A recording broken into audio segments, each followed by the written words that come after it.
Please pray with me. O Lord, may the words of my mouth and the meditations of our hearts be pleasing in your sight. O Lord, our rock and our redeemer. Amen.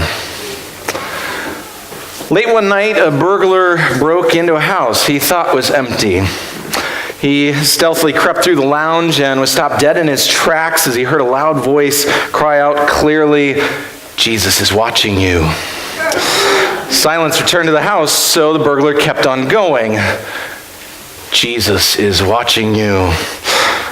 The voice rang out again. The thief stopped dead again. He was frightened out of his wits and frantically looked all around, and finally in a dark corner he spotted it, a bird cage, and in that bird cage, a parrot. He asked the parrot, "Was that you who said Jesus is watching me?" "Yes," said the parrot. The burglar breathed a heavy sigh of relief and asked the parrot, "What's your name?" "Ronald," said the bird. "That's a stupid name for a parrot," sneered the burglar. "What idiot named you Ronald?" The parrot said, "The same idiot who named the Rottweiler Jesus." Hey, I gotta work out the bad dad jokes before my kids are old enough to really be embarrassed by them, okay? Right about that time in a joke, if my daughter who's 4 is delivering it, she'd close it off by saying, "You get it?" Right? So there you go. You're welcome, okay? Some of you are going, "I heard that one like 20 years ago and I forgot about it until just now because it really wasn't that memorable." But okay, yeah. But at any rate, I saw that Easter and April Fool's Day were on the same day this year, and I went, "You've got to be kidding me." And then I went, "You know what? I can work with this." And as I looked at the scripture readings around the resurrection, it fit for me even more because just like the closing of that story, we could say with the first Easter, no one saw it coming. No one saw it coming. See, things not heard at the tomb of Jesus on that first Easter. Of course, obviously, makes perfect sense to me.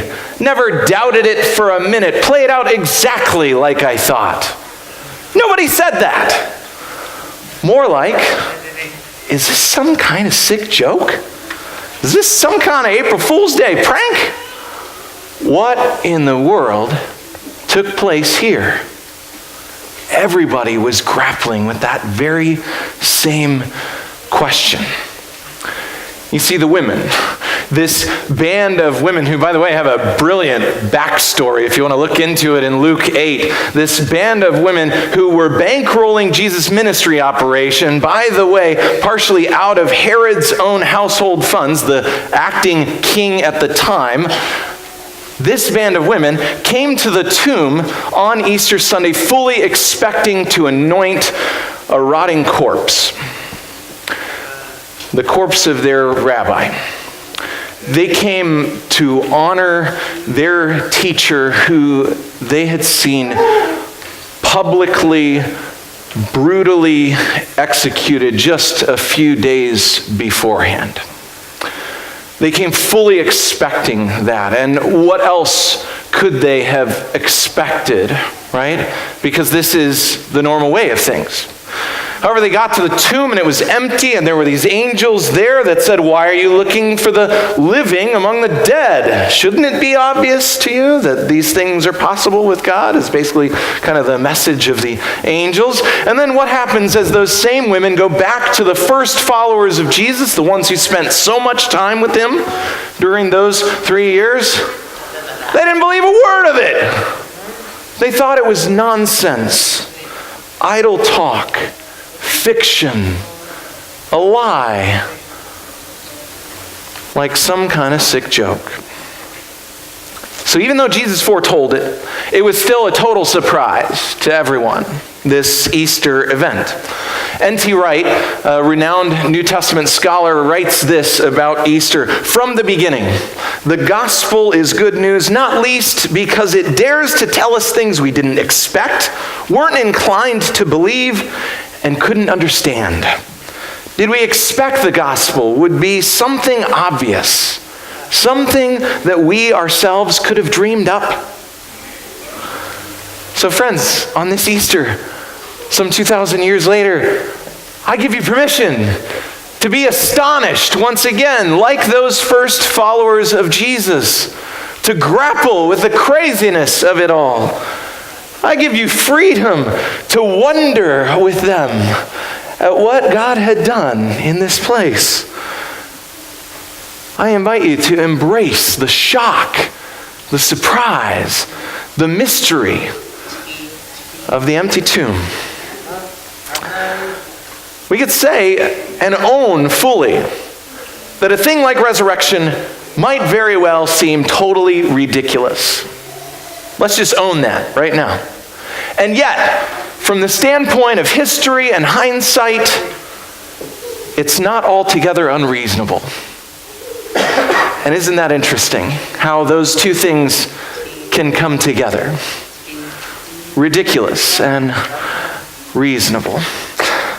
There are real reasons not to dismiss Easter as simply another fairy tale. Lee Strobel, a former atheist, a turned Christian evangelist and apologist, he interviewed a cold case homicide investigator, J. Warner Wallace, in his book, The Case for Miracles. And Warner Wallace, by the way, also a former atheist turned Christian. And they list out four, among many other reasons, to kind of take the resurrection seriously. Number one, there is no dispute among scholars that Jesus was in fact dead. Very much dead. They didn't fake it. He didn't just go nearly to death and then they hid his body away and they brought it out at just the right time. No, really verified as dead. Scholars agree on this. Secondly, there are very early reports that the resurrection of Jesus happened, that he appeared to people. The writing from 1 Corinthians chapter 15, Paul's letter, which includes a mention of an appearance to 500 people at once. This letter is dated to just a few years after Jesus rose from the dead. And from the standpoint of ancient sources, that is absolute gold, okay? Thirdly, the empty tomb itself verifies and attests toward the reasonableness of resurrection. A Christian preacher was preaching in the bazaars of India, and a Muslim said, "Padri Sahib, we have proof in our religion that you haven't got in yours. We can go to Mecca and find the tomb of Muhammad, but when you go to Palestine, you can't be sure that you've got the tomb of Jesus." "Yes," said the preacher, "you're absolutely right. We have no tomb because we have no corpse." Fourthly, we could say there are 9 ancient sources inside and outside of the scriptures that testify to the events of Jesus' life. And so the gospel accounts, in addition to sources like Josephus and Tacitus and Marabar Serapi and Lucian and even the Talmud itself, all speak toward the reality of Jesus' death as a historical event. In addition, there are 7 sources that specifically cite the disciples' willingness, the first disciples' willingness to suffer and die out of the conviction that Jesus was really alive. Now, friends, would you willingly suffer and die for something that you know in your heart to be a lie? You don't do that. Many more we can mention, but we'll kind of pause there and let you think on such things. So what have we said about Easter so far? Nobody saw it coming. It may seem ridiculous, and yet, in a strange way, it's not entirely unreasonable from the standpoint of history and hindsight. And what else can we say? If Jesus rose from the dead, then it changes absolutely everything, right? Life looks very different on this side of an empty tomb. Jesus is who he said he was, who he says he is. There is hope. There is purpose for life here and now and into eternity. Paul wrote in his letter to the Corinthian Christians, chapter 15, "And if Christ has not been raised, then our preaching is useless, and so is your faith. Wow. So if the resurrection isn't true, then we have no business being here right now. It's kind of a waste of our time. But if Jesus has been raised, then we have every reason to be here again and again and again, gathering around his word, cherishing these stories, wondering at what God has done here. What exactly took place? N.T. Wright, the New Testament scholar I mentioned earlier, wrote this really amazing book called Surprised by Hope, where he's really grappling with not just that the resurrection happened, but more kind of the so what of resurrection. What does it mean for us exactly that Jesus rose from the dead? What does it change about our lives here and now? And it was a really formative book for me as I encountered it a couple of years ago, and so I share it with you, a couple of quotes. So then, since the person you are and the world God has made will be gloriously reaffirmed in God's eventual future, you must be steadfast, immovable, always abounding in the Lord's work, because you know that in the Lord your labor is not in vain. He's quoting the Apostle Paul out of 1 Corinthians 15. He continues, belief in the bodily resurrection includes belief that what is done in the present in the body by the power of the Spirit will be reaffirmed in the eventual future in ways which we can presently only guess. Mystery, right? He writes in another part of the book, the point of the resurrection is that the present bodily life is not valueless just because it will die. What you do with your body in the present matters because God has a great future in store for it. What you do in the present by painting and preaching and singing and sewing and praying and teaching and building hospitals and digging wells and campaigning for justice and writing poems, caring for the needy and loving your neighbor as yourself, these things will last into God's future. These activities are not simply ways of making the present life a little less beastly, a little more bearable until that day when we leave it all behind altogether. They're part of what we may call building for God's kingdom. Recall that we pray, your kingdom come, your will be done on earth as it is in heaven. One more N.T. Wright quote, if you'll indulge me, okay? And I guess I'll know if you don't indulge me, because I'll see some of you get up and walk out, and I'll know, well, that was one Wright quote too many for Easter Sunday this year, so, okay? But here we go. People who believe in the resurrection, in God making a whole new world in which everything will be set right at last, are unstoppably motivated to work for that new world in the present. Think on these things. James Allen Francis, a Christian preacher from the late 1800s into the early 1900s, he wrote this amazing tribute to the life of Jesus, and it says so much, and so I share it with you on this Easter. Of Jesus, he was born in an obscure village, the child of a peasant woman. He grew up in still another village where he worked in a carpenter shop until he was 30. Then for 3 years, he was an itinerant preacher.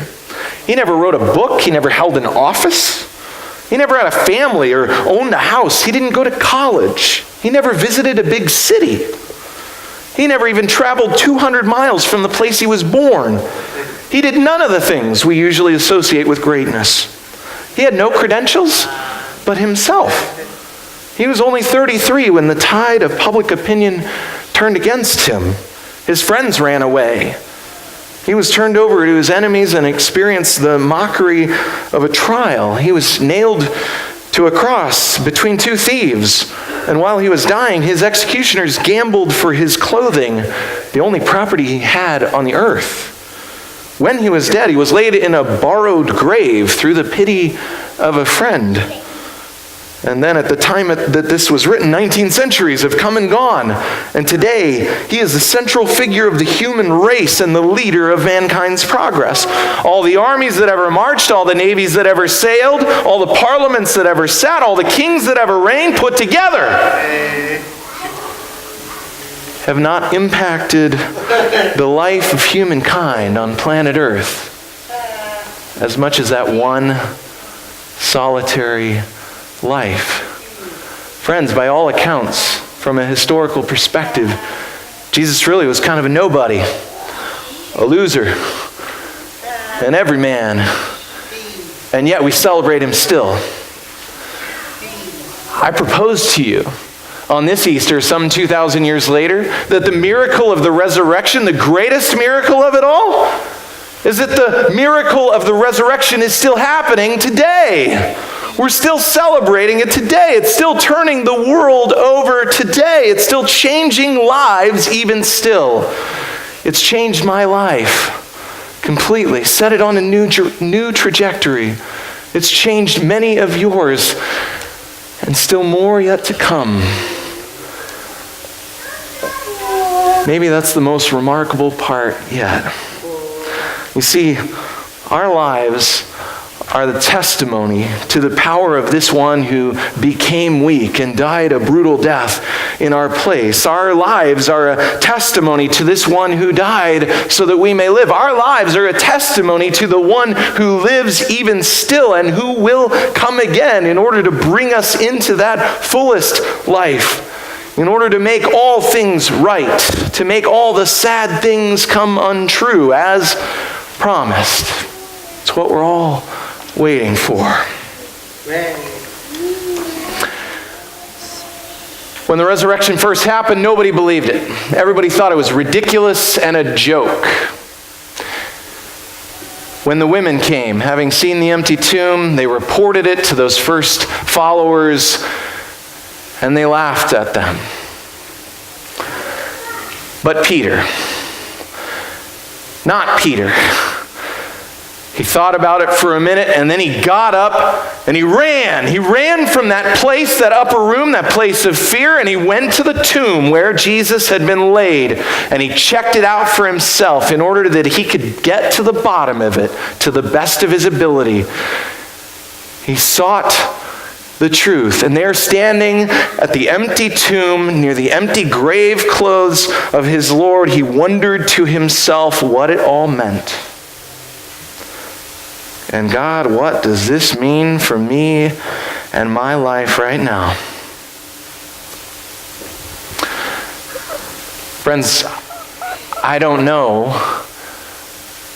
what notions of Jesus you came into this service believing, thinking, holding true, but I invite you, like Peter, to linger just a little bit longer on the ridiculousness of resurrection and wonder, God, if this is really all true, then what does this mean for me now? What's going to change? And just wait, friends, because the adventure is only now just beginning. Because Christ is risen. He is risen indeed. Hallelujah.